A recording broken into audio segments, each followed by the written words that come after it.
One interesting feature of my childhood and my teens in the 1970s and 1980s, and just to give you an idea, I was born in 1970, so my first memories are from the early 1970s, and then of course they extend onward.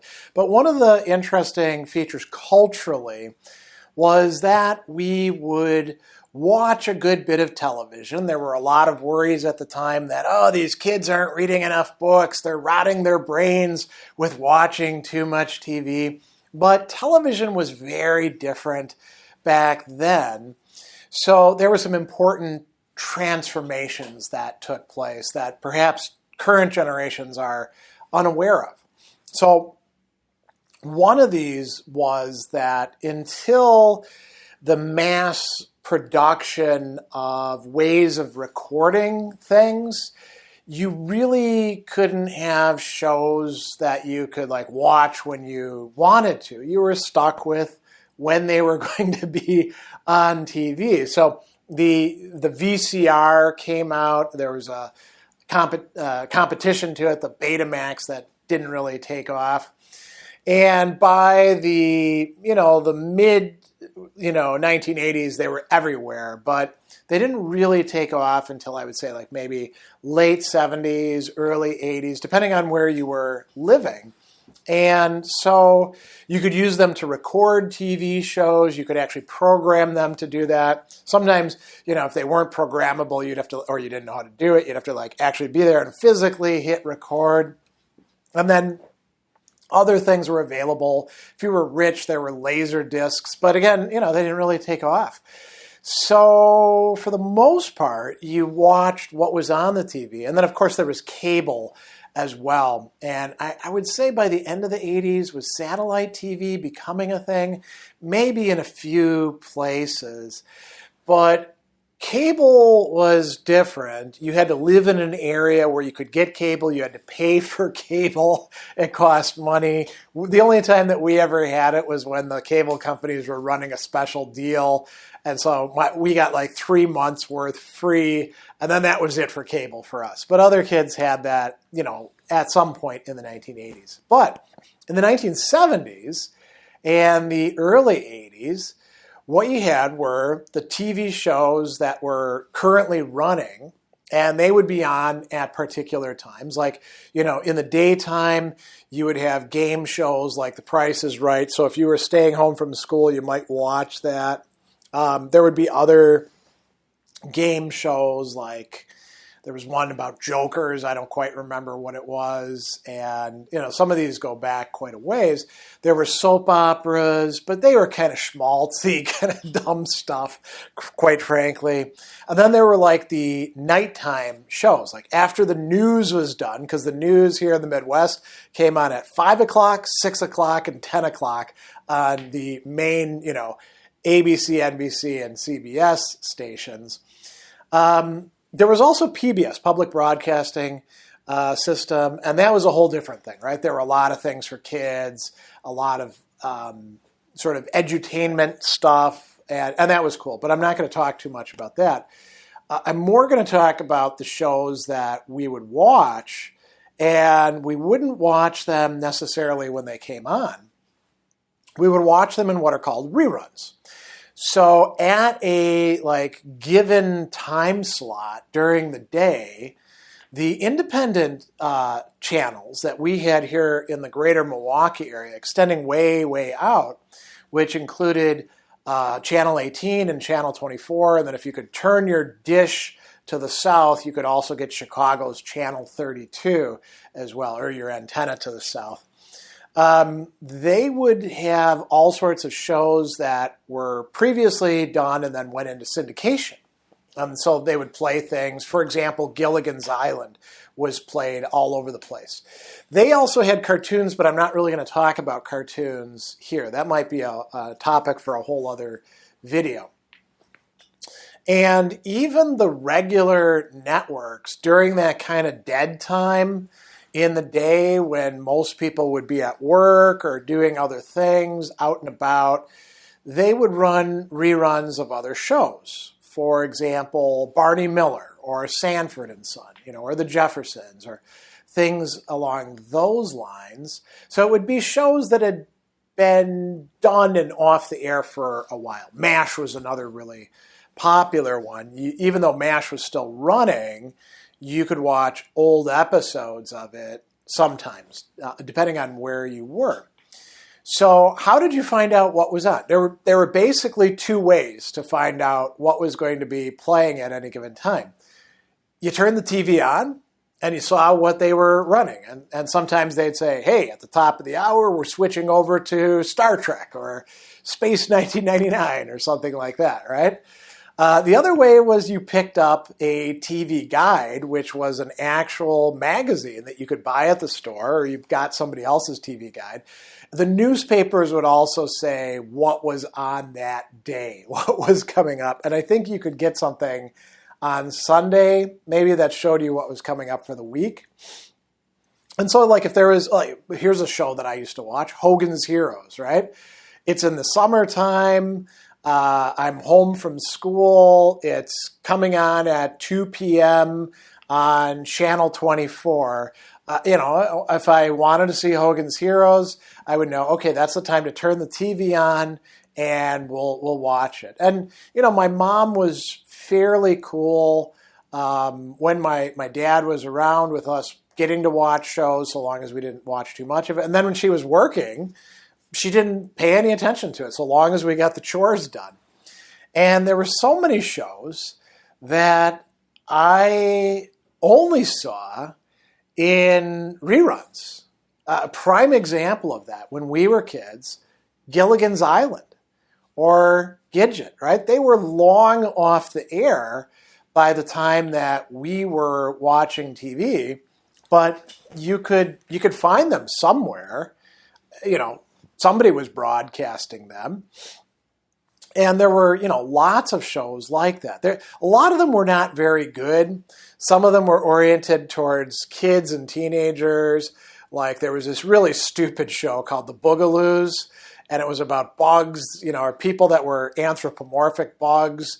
They had wings, and they'd get into hijinks, and they'd sing stupid songs that I think were modeled after, like, pop songs of the 60s. And it was very Technicolor. But there were other shows that I really liked, like I mentioned, Hogan's Heroes. I loved that show. If I had the chance to watch it, I'd watch it. Gilligan's Island was kind of predictable, but we'd watch that. Land of the Lost, that was something that kind of captivated us. We were totally into that. And there were many, many other shows. There were some pretty cool sci-fi shows that I got to see, again, in reruns. And I remember, like, one summer I don't remember which channel it was probably Channel 18, was showing Star Trek at like 3 p.m. every day.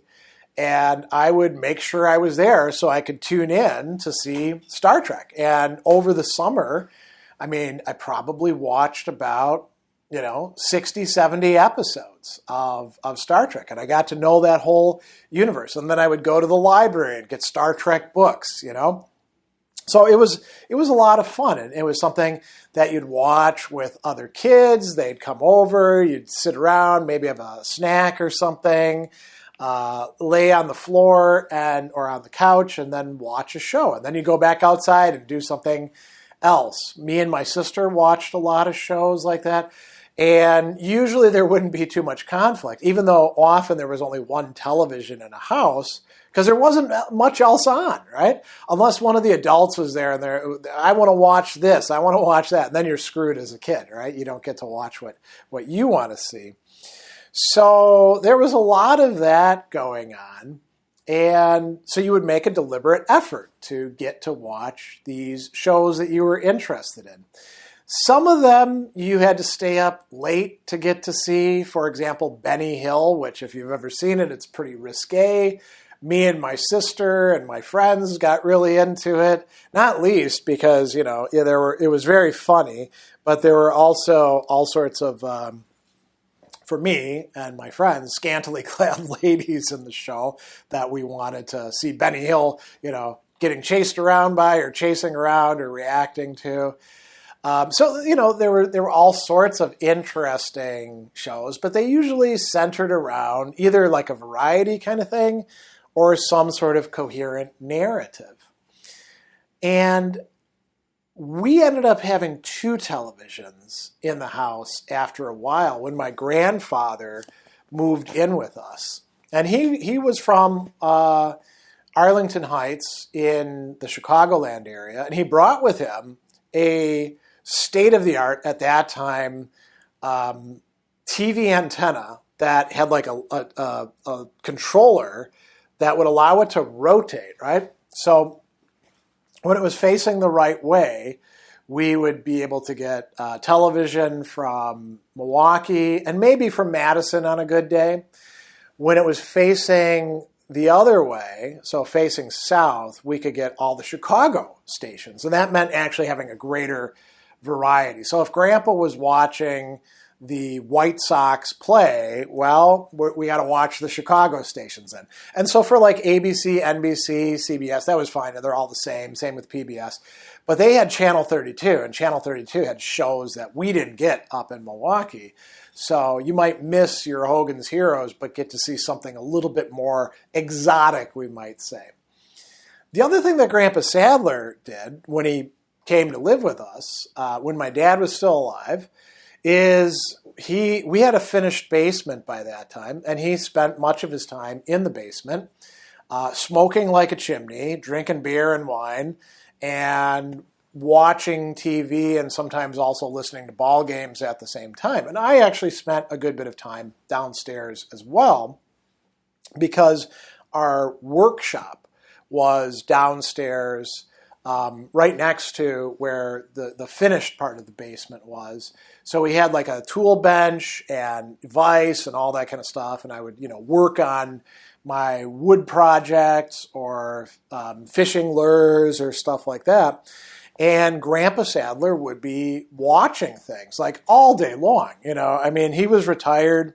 He kind of didn't care about much of anything other than hanging out, the dog, talking with us kids, and getting drunk, and smoking cigarettes, unless he had a visitor or something. And then they'd usually watch like a ball game or, usually baseball, but he also liked to watch football and basketball. But he watched a lot of shows as well. And so there were quite a few of them that I wouldn't be watching directly, but he'd have the TV turned up real loud. And so I would be, as I'm working over on the workbench, I'd be hearing what's going on. I'd hear all the jokes, I'd hear the plot points, I'd hear what, the characters are saying. If there was some ooh and ah part of it, I might come out and see what the commotion was about. Or if there was something interesting happening, Grandpa would say, hey, come check this out. And so I would. And there were so many shows that I half watched in that way that I came to love. For example, Barney Miller. Barney Miller was a really good cop show from the 1970s. It might have ran into the early 80s for all I know. And it was well written, smart, raised interesting issues, had a lot of great jokes, but the characters were well developed. My grandpa also liked Sanford and Son, so I got to hear that quite a bit. He also liked to watch TV shows that were like drama, mystery things, like The Rockford Files, and I can't remember too many other ones. Quincy, MD, I remember him watching that. So you'd hear the characters talking, and he wasn't into too many of like the old, westerns or things from the 50s or 60s, but he watched a lot of reruns. And I don't know why, but maybe to keep his mind active, maybe because he enjoyed narrative. And he'd watch other things too. I mentioned games. He'd also watch game shows. He'd watch the news once in a while. But it was mostly that kind of stuff. And so, you might get introduced to these shows. All in the Family was another big one. I mean, we would watch that in reruns all the time as teenagers because we thought, it was so funny. And, we would like imitate Archie Bunker when Edith would start talking and he'd like pretend to hang himself or that he was doing Russian roulette, stuff like that. And so, this is a way of consuming media, I would say, that people nowadays, they just don't know about. And that was the norm for us. Obviously if there was something that was a big thing, you're into this series like V or Buck Rogers or, whatever it's going to be, you would make sure to get to see that episode when it aired that week. Because if you didn't, you were kind of screwed until it came around. Or later on when we had, VCR recordings, you could ask if somebody had recorded it. Or you might even like go to the movie store and be lucky enough to find season 1 on VCR. And you could, be like a whole bunch of tapes that you'd have to watch your way through. But that was the way it worked. And so, turning the TV on was sometimes kind of a crapshoot. Sometimes the TV guide would be wrong and be like, what the hell is this? I thought I was going to watch this, and now this is on instead. Or if there was like breaking news, they'd interrupt the broadcast and, you wouldn't get to see the show that you wanted to see. But it worked most of the time. It was fairly reliable. And this is how you watched programs. You would know that at 2 o'clock, this show comes on. At 4 o'clock, this show comes on. And you'd make sure that you could actually be at a TV that you could watch the show on if that's what you wanted to do. Like I said, once cable came on the scene, things really started to change. Instead of having, 5 or 6 channels that you could watch, now you had access to 100. But a lot of it was kind of crap. Like ESPN, when it first started, they just like threw anything sports related they could in there because they didn't have enough content to fill up 24 hours. MTV was kind of a weird revelation because it was all music videos and music oriented stuff. None of this reality show crap that they focus on now or, documentaries or anything like that. And, after a while, then we started having DVDs and Netflix emerged. Of course, we had Blockbusters. You could get all your movies and TV shows going there. And then Netflix replaced them. And then we had streaming. And so we're in a totally different media ecosystem now. The only way that you could possibly, back when I was young, get to binge watch, there were 2 ways. One was after VCR recordings came out, or later DVDs. You could get like a season and watch your way through it. The other way was if a channel was doing a marathon, right? And they might do this with movies like in a set. So like, Halloween 1, 2, and 3, maybe 4 after a while. Or, Nightmare on Elm Street 1, 2, 3, and 4. Jaws 1, 2, 3, or 4, something like that. But, TV shows very often didn't have marathons until well into the 80s. And a lot of those were actually on cable channels, I think because they had to fill up airtime. So if you didn't have cable, you probably didn't get to watch a marathon. Nowadays, we don't call it marathons. We just call it, I'm just going to watch 5 episodes of this show that I like over here, and we don't think anything of it. Back then, that was a great luxury to be afforded. So, you can see how much times have changed. And, did we watch too much TV to bring this to a close? I mean, I don't think that we Gen Xers actually watch more TV than the boomers, our parents who were concerned about that.